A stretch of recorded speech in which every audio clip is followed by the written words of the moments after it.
عاوز اسمع رأي حضراتكم في موضوع هقوله الاول قبل ما ادخل في موضوع حلقتنا. مجلس إدارة الزمالك بيوجه الشكر للكابتن عبد الواحد السيد عن منصبه كمدير للكورة داخل نادي الزمالك، وتم ابلاغ الكابتن احمد حسن بتولي هذا المنصب داخل نادي الزمالك، والراجل قال لهم سيبونا افكر. في حالة ان هو رفض، الكابتن محمد ابو العلا هو الاسم الثاني اللي مطروح. كابتن احمد حسن طبعا لاعب الاسماعيلي ولاعب الاهلي ولاعب الزمالك. بتمنى اسمع راي حضراتكم في الموضوع ده. كمان خلال ساعات بسيطه الاهلي هيفاجئ جمهوره بضم الصفقه اللي من وجهه نظري افضل لعيب داخل الدوري المصري. خلاها مفاجاه لاخر الحلقه، وخلينا ارحب بحضراتكم جميعا. يا رب تكونوا بخير وسعاده وفي احسن الاحوال، وبتمنى تصلوا على الحبيب المصطفى عليه افضل الصلاه والسلام، وتعملوا لايك للفيديو عشان يوصل لاكبر عدد من جمهورنا العظيم. طيب خليني كده ابدا مع حضرتك الاول واقول لمحمد عواد مليون مبروك. طبعا تم التجديد لنادي الزمالك 3 مواسم بقيمه عقد يعني اقل من اللي كان بياخده مع الزمالك، يمكن 50% 55% كمان.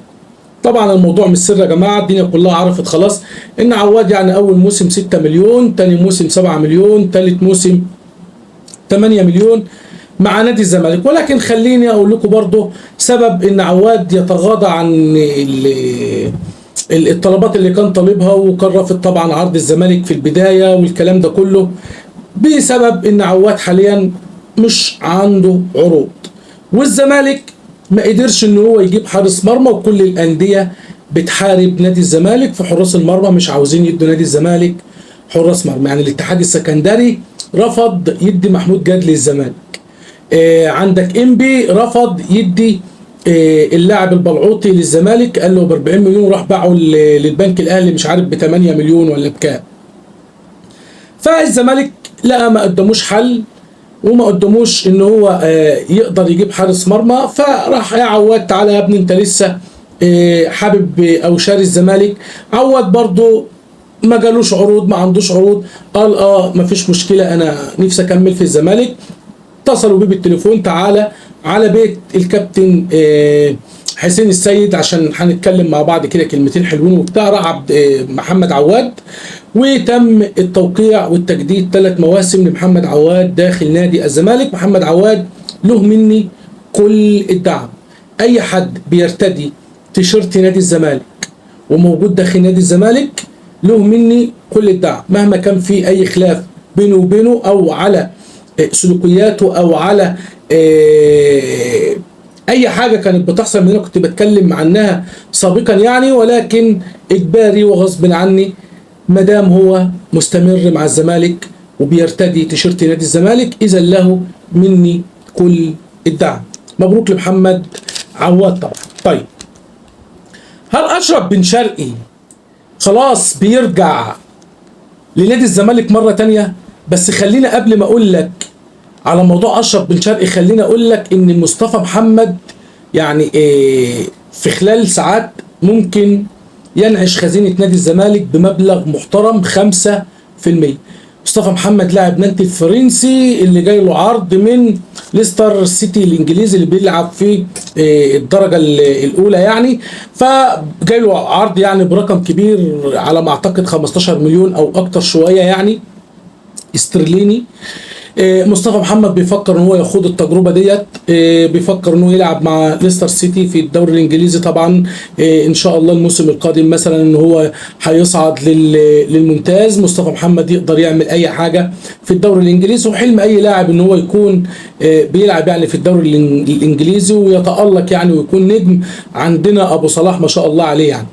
ففي حالة ان تم اتمام الصفقة بتاعة مصطفى محمد مبلغ محترم هيدخل لنادي الزمالك من نسبة اعادة البيع 5%. الرقم حتى لو 15 مليون استرليني احسبوها، انا مش ضليع في الارقام يعني، احسبوها 5% تعمل كام؟ على ما اعتقد تعمل مبلغ محترم يعني لنادي الزمالك. طيب اشرف بن شرقي اللي لحد دلوقتي موقفه غامض مع الريان القطري.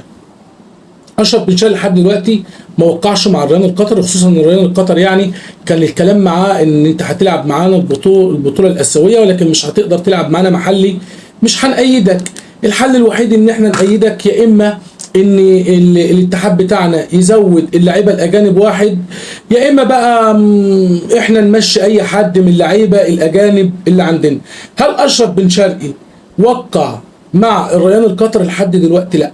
طيب اشرف بن شرقي لو مجلس اداره نادي الزمالك اتكلموا معاه وقالوا له يا اشرف احنا عاوزينك وترجع نادي الزمالك مره تانية، وعرضت عليه العرض اللي كنت عارضه عليه في الاول، اشرف بن شرقي هيجي لك. هل اشرف بن شرقي انتوا هتقدروا تجيبوه؟ الحته ديت بتاعت مجلس الاداره، او الكره حاليا في ملعب مجلس الاداره.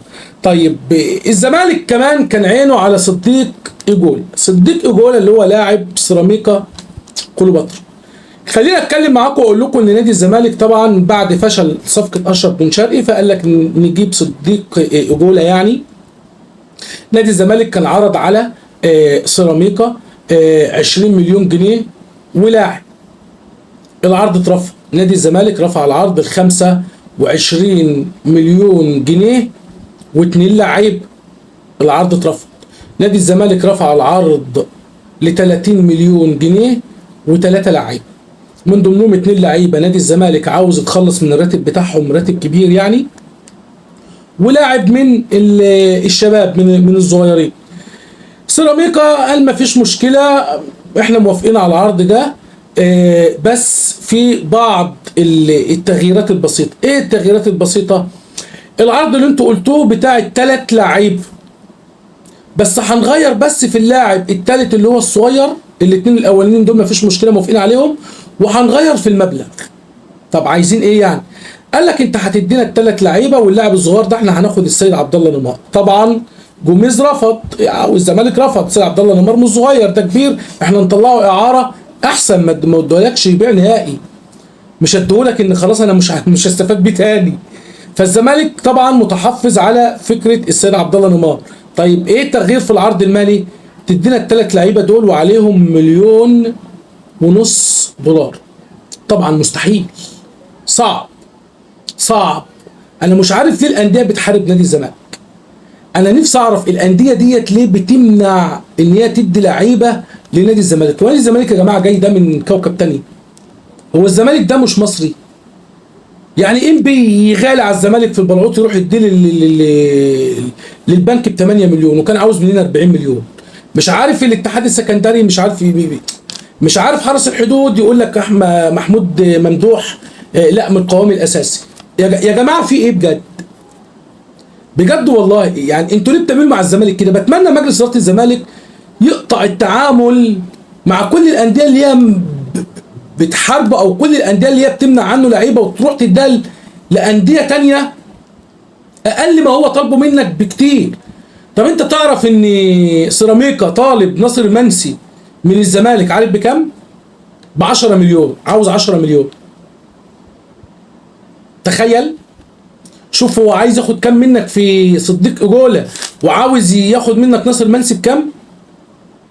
يا عم مش مشكله، خدوا ناصر المنسي بس دخلوه مع صديق ايجولا، مفيش ادنى مشكله خالص. وده اللي الزمالك شغال عليه حاليا يعني في القصه ديت بتاعه صديق ايجولا. طيب خليني كده اقول لحضرتك ان خلاص محمود بن تايك وقع رسميا لنادي الزمالك واصبح لاعبا داخل نادي الزمالك، والراجل متواجد حاليا مع المعسكر بتاع نادي الزمالك.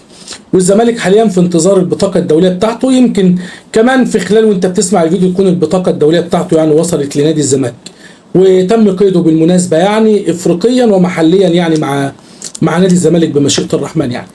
طيب تعالى ادخل بقى معاك على الاسماعيلي وعمر الساعي وعبد الرحمن مجدي. خلال ساعات سوف يتم الإعلان رسميا من النادي الأهلي على انتقال عمر الساعي كلاعبا من ضمن صفوف النادي أو داخل صفوف النادي الأهلي.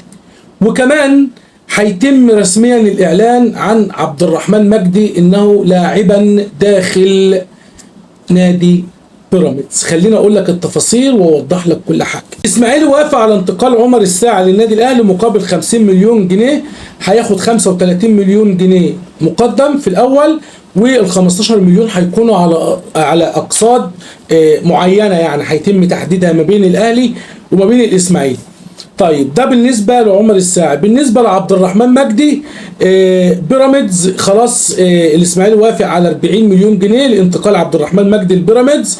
هياخد بيراميدز هيدفع 30 مليون في الاول وال10 مليون بعد 3 شهور، وخلال ساعات زي ما بقول لحضرتك هيتم الاعلان رسميا يعني على انتقال الاثنين اللعيبه دول، واحد للاهلي وواحد لبيراميدز. اين نحن يا كابتن حسين يا لبيب؟ اين نحن؟ الانديه بتنهي صفقاتها واحنا لسه بنبدا الصفقات بتاعتنا. يعني الانديه بتنهي الصفقات واحنا بنبدا لسه نتفاوض ونعمل صفقات. هنعمل صفقات ولا مش هنعمل يا جماعه؟ انا عاوزكم تكونوا صراحه مع الجمهور. هنعمل صفقات ولا مش هنعمل؟ الفرق بيننا وبين الاهلي اصبح كبير. المنافسه بيننا وبين الاهلي اصبحت صعبه. فرق السماء والارض. شوف الفرق ما بين السماء والارض، ده الفرق اللي ما بيننا وما بين الاهلي دلوقتي. تعال شوف القيمه التسويقيه بتاعت لعيبه النادي الاهلي عامله ازاي، وشوف القيمه التسويقيه عندك عامله ازاي. تعال شوف الاسماء اللي موجوده داخل النادي الاهلي عاملين ازاي، وتعالى شوف الاسماء اللي داخل الزمالك عاملين ازاي.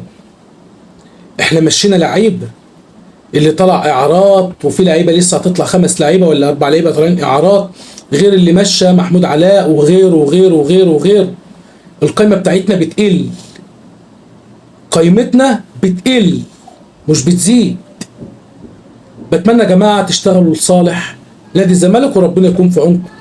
انا مش هطلع ان انا اخبط فيكم ولا هطلع ان انا اكسر فيكم، خصوصا ان احنا في اللحظات الحاسمه. يعني هكتفي بهذا القدر يعني من الاخبار، وبتمنى تشاركوني برايكم في التعليقات، وبتمنى تعملوا لايك للفيديو عشان يوصل لاكبر عدد من جمهورنا العظيم. شكرا لكم، السلام عليكم.